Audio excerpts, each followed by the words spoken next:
Happy Saturday. I didn't record a tea break yesterday because John was hanging art in the first floor all afternoon and it was just not gonna work. But I also had really wanted to bake these scones from the September-October Tea Time magazine.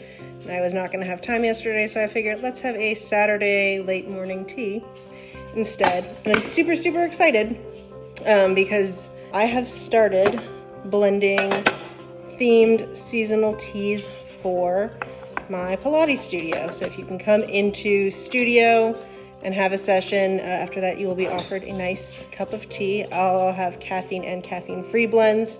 This is my caffeinated blend because it is morning. And so it is a mix of lapsang souchong and almond oolong, as well as cloves, ginger root, and coca nibs. Trying to make it warming and smoky and a little luxurious.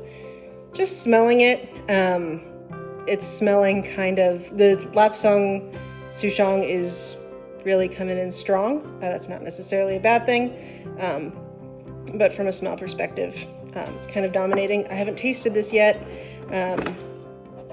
but we will see how it turns out. So this is the Big Cadillac Autumn Blend, so my big red Cadillac that's in the studio. Big Cadillac is also a fun gospel song by Blaze Foley from Austin. A really great small-time sort of outsider artist. I do these blends on Adagio.com. Adagio was the very first place I ever started buying loose leaf tea, all the way back in 2006 when I was a senior in college. Thinking about what I wanted to create in my studio, I love tea and I wanted to offer people tea and I wanted to start doing my own, and Adagio has been letting customers do their own blends for a long time. And I'll put a link so you can, so if you can only train online or you just don't do Pilates but you want to try these teas, I'll put a link. I don't get money for them. I don't get paid if you order my blends. I do get loyalty points that I can apply toward supporting my own tea habit. And I'm super excited to try the pumpkin and sage scones. I've been wanting to make these like ever since I got the issue, but I have had the hardest time finding sage at all. The base recipe is gluten-free. I did make them with gluten, and they turned out, I also didn't have like a fluted pastry cutter, so I used this little okra serving / measuring bowl. My dad got me a whole set of them for Christmas. I think they're really pretty. That was the closest thing I had to a pastry cutter, and I used the same size that they said in the recipe, and I still ended up with like twice as many scones as you're supposed to have. I think I rolled the dough too thin, but I think they're still gonna be good, and I'm gonna be eating them with this apple butter that I got at Vincent's Market just up the street.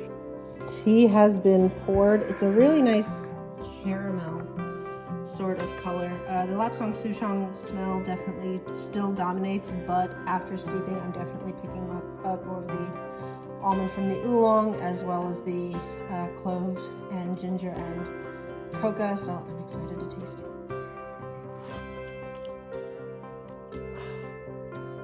That is really nice. The lapsang souchong definitely still dominates, and I think if I were to blend this again, I would do more of a 60-40 than a 50-50. But everything is coming together and it's melding really nicely, and it definitely is giving a real nice seasoned autumn feel to it. I do want to taste one of these without any apple butter. Yeah. That is so good. So good. This is also the first scone I have eaten since I had scones in London. I've been afraid to eat American scones again because they kind of just don't compare, but the folks at Tea Time Magazine won't steer you wrong. If anyone knows where I can get clotted cream in St. Louis, let me know. I'm pretty sure I can get it in St. Charles, but St. Charles is a long drive, for one thing. Apple butter is one of the suggested pairings that Tea Time Magazine does suggest, and I'm going to try some with the apple butter. Apple butter is one of my favorite things about autumn. Yeah. If you can't get clotted cream and you make these scones, add the apple butter because it adds a really nice sweetness with the general savory saltiness of the scones. This is lovely. Since these turned out small, I'm going to eat at least 2 more for sure. Have a good rest of your weekend.